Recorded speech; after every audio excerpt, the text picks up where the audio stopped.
My dear fellow citizens, my heartiest greetings to all of you on our 77th Independence Day. It is a glorious and auspicious occasion for all of us. I am overjoyed to see that festivity is in the air. It is a matter of delight as well as pride for us to see how everyone, children, youth, and the elderly in cities and villages everywhere in India are excited and preparing to celebrate this festival of our freedom. The people have been celebrating Azadi Ka Amrit Mahotsav with great enthusiasm. Independence Day celebrations also remind me of my childhood days. We could not contain our excitement of participating in the Independence Day celebrations in our village school. When the tricolor was hosted, we felt an electrifying energy pass through us. With our hearts full of patriotic pride, we salute the national flag and sang the national anthem. Sweets were distributed and patriotic songs were sung, which kept playing in our minds for many days. I was fortunate in having an opportunity to relive these experiences when I became a school teacher. When we grow up, we may not remain as expressive of our joy as children are, but I am sure that the intensity of the patriotic feelings associated with the celebration of national festival is not diminished at all. Independence Day reminds us that we are not merely individuals, but we are part of a great community of people. It happens to be the biggest and the greatest community of its kind.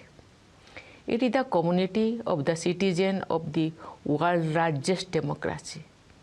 What we celebrate on Independence Day is the fact that we are part of a great democracy. Each of us has many identities, apart from caste, creed, language, and region. We are also identified with our families and professions. But there is one identity that is above all, that is our identity as citizens of India. Each one of us is an equal citizen. Each one of us has an equal opportunity, equal rights, and equal duties in this land. But it was not always so. India is the mother of democracy, and since ancient times, we had democratic institutions functioning at the grassroots. But long years of colonial rule wiped them out. On 15th August 1947, the nation woke up to a new dawn. We not only own freedom from foreign rule, but also the freedom to rewrite our destiny. With our independence began the era of foreign rulers, withdrawing from many colonies, and colonialism drew close to its end. What is special about our freedom struggle is not only the fact that its objective was achieved, but also how it was fought. Under the leadership of Mahatma Gandhi and a galaxy of extraordinary visionary leaders, our national movement was animated by a unique set of ideals. Gandhiji and others rekindled the soul of India and helped the nation rediscover its civilizational values. Following India's shining example, truth and non-violence, the cornerstone of our resistance, has been successfully employed in many political struggles around the world.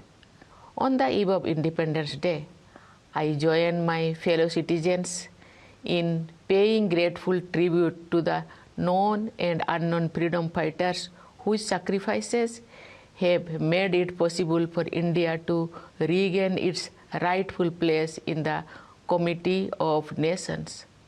Great women freedom fighters like Matangini Hajra and Kanakolata Borua laid down their lives for Bharat Mata.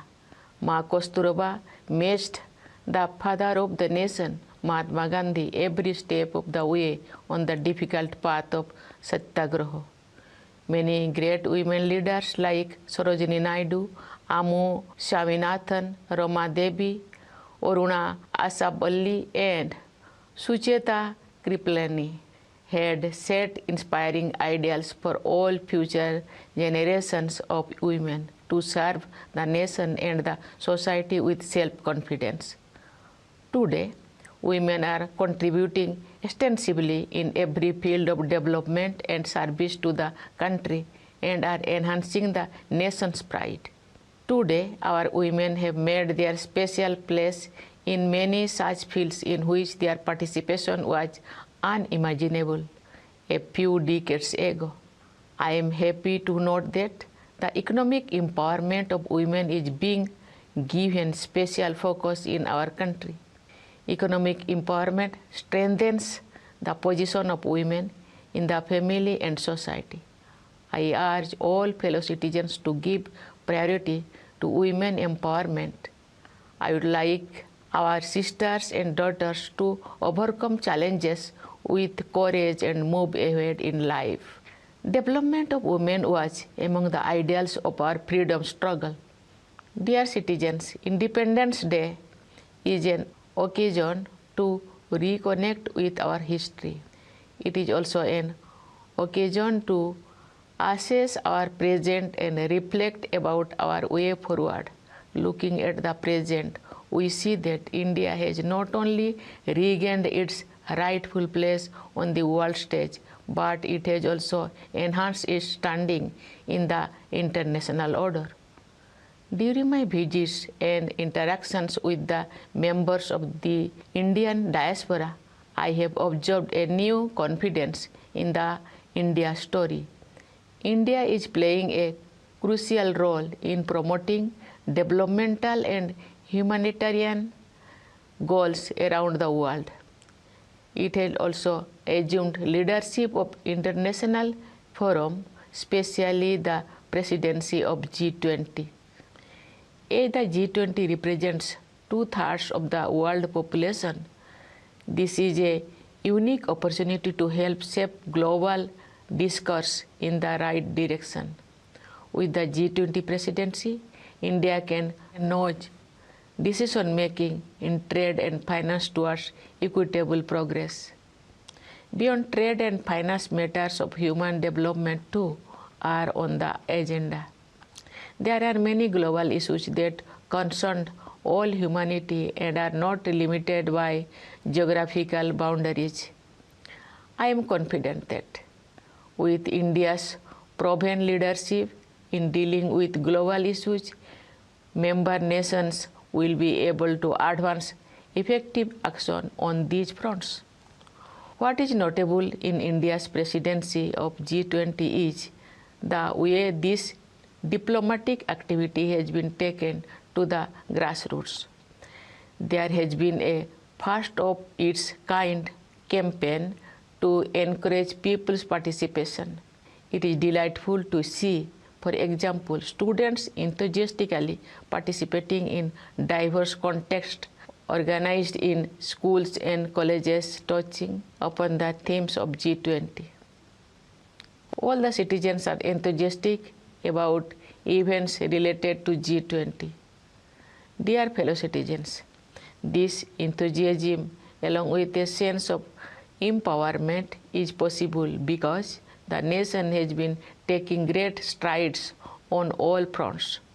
India's economy has proven to be not only resilient during turbulent times, but is also a beacon of hope for others. The world economy is passing through a delicate stage as the pandemic has been followed by international events that have added to the air of uncertainty.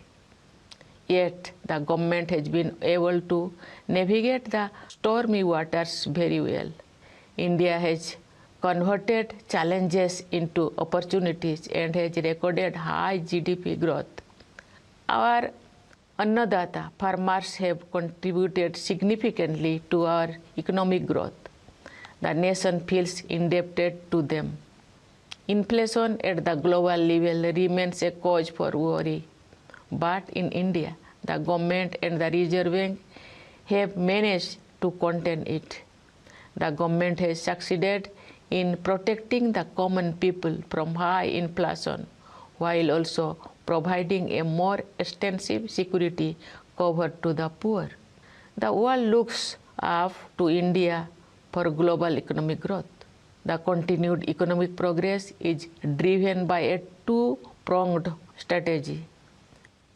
On the one hand, there is a sustained push to unleash the forces of enterprise by making it easier to do business and generate job opportunities.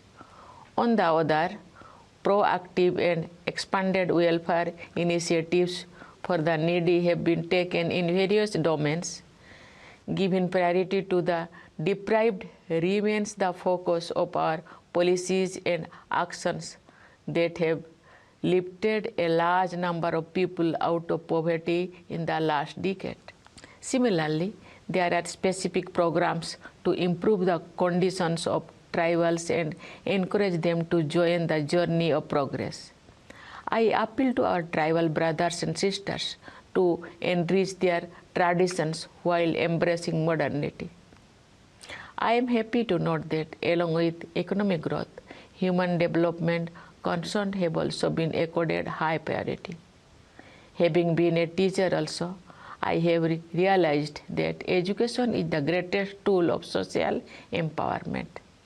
The National Education Policy of 2020 has started making a difference. From my interactions with students as well as educationists at various levels, I gather that the learning process has become more flexible. The visionary policy, which aims to merge ancient values with modern skills, will bring in unprecedented changes in the education sectors over the years, leading to a great transformation of the nation. India's economic progress is powered by the dreams of its people, particularly the young generation for whom limitless opportunities have opened up. From startups to sports, our youth have explored new horizons of excellence. The aspirations of the new India have infinite dimensions. The Indian Space Research Organization keeps scaling new heights and setting higher benchmarks of excellence. This year, ISRO launched Chandrayaan-3 and its lander named Vikram and its rover named Pragya are slated to land on the moon in the next few days. It will be a proud moment for all of us, and I look forward to it. But the mission to the moon is only a stepping stone for our future space programs. We have to go far ahead. For their work in space and also on Earth, our scientists and technologists are bringing laurels to the country. To foster the spirit of research, innovation, and entrepreneurship, the government is setting up the Anusandhan National Research Foundations with an amount of rupees 50,000 crore for next 5 years. The foundation will seed, grow, and promote research and development in our colleges, universities, and research institutions. Dear citizens, for us, science or knowledge are not ends in themselves, but are a means for the betterment of all the people. One area that merits urgent attention of scientists and policymakers all over the world is climate change. We have faced numerous extreme weather events in recent years. Parts of India have faced extraordinary floods. At the same time, there are places facing drought. These events are also attributed to the phenomenon of global warming. Therefore, it is necessary to make efforts at the local, national, and global levels for the environment. In this context, it is noteworthy that we have achieved unprecedented goals in the field of renewable energy. India is providing leadership to the International Solar Alliance. Our country is playing a leading role in fulfilling international commitments. We have given the mantra of life, that is lifestyle for environment, to the global community. Dear fellow citizens, extreme weather events affect all, but their impact is far more severe on the poor and the marginalized. Cities and hilly terrains especially need to be made more resilient. The larger point here is that the culture of greed takes the world away from nature. We now realize the dire need to return to our roots. I know that there are still many tribal communities who live very close to nature and in harmony with it. Their values and lifestyle offer invaluable lessons for climate action. The secret of the survival of the tribal communities through ages can be summarized in one word. That single word is empathy. They have empathy for all Mother Nature's fellow children, flora and fauna alike. Sometimes, however, the world seems to be suffering from a deficit of empathy. But history shows that such periods are only aberrations, and kindness is our fundamental nature. It is my experience that women have empathy in greater measure, and they show the way when humanity goes astray. Our country has entered Amrit Kal with new resolutions, and we are moving forward towards making India an inclusive and developed nation by the year 2047. Let us all take a pledge to perform our fundamental duty to strive towards excellence in all spheres of individual and collective activity, so that the nation constantly rises to higher levels of endeavor and achievement. Dear fellow citizens, our Constitution is our guiding document. Its preamble contains the ideals of our freedom struggle. Let us move forward with the spirit of harmony and brotherhood to realize the dreams of our nation builders.